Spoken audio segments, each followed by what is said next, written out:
अरे कौन है? आ रहे हैं भाई।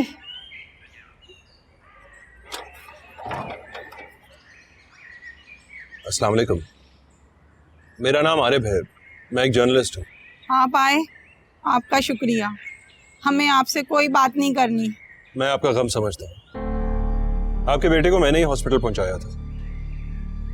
हादसे के वक्त मैं सड़क के करीब था। इससे क्या फर्क पड़ता है कि आप वहाँ मौजूद थे या नहीं? वहाँ सुना है लोगों की बहुत भीड़ थी, लेकिन हुआ क्या? मेरा बेटा तो मर गया ना। सब्र करें, वो हादसा शदीद ही इतना था कि वो हादसा नहीं था, वो मेरे बेटे का कत्ल था। रोड पे चलने वालों को वो कीड़े मकोड़े समझते हैं।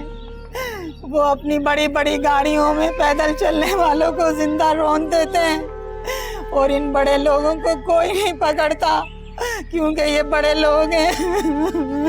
ऐसा नहीं, मैं उस शख्स को सजा दिलवाऊंगा जिसकी कार के साथ ये हादसा हुआ। ऐसा नहीं है कि इंसाफ नहीं है। आज भी कुछ लोग हैं जो इंसानियत को अहमियत देते हैं।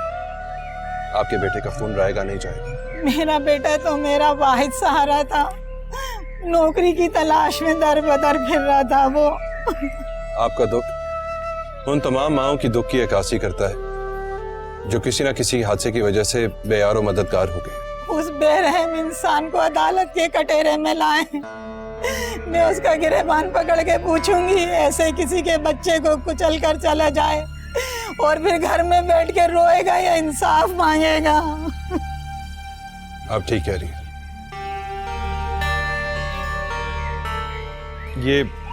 ये कुछ पैसे हैं, आपके काम आएंगे, बेटा समझ के रख लीजिए। और ये मेरा कार्ड है, अगर जरूरत पड़े तो मुझे फोन भी कर सकते हैं। इसकी जरूरत नहीं है मुझे, अल्लाह कोई रास्ता निकाल देगा। मुझे पैसे की जरूरत नहीं है, मुझे इंसाफ चाहिए।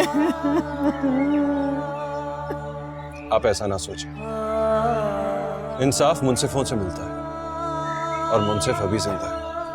अपना ख्याल रखिए। खुदा हाफिज। अल्लाह रे।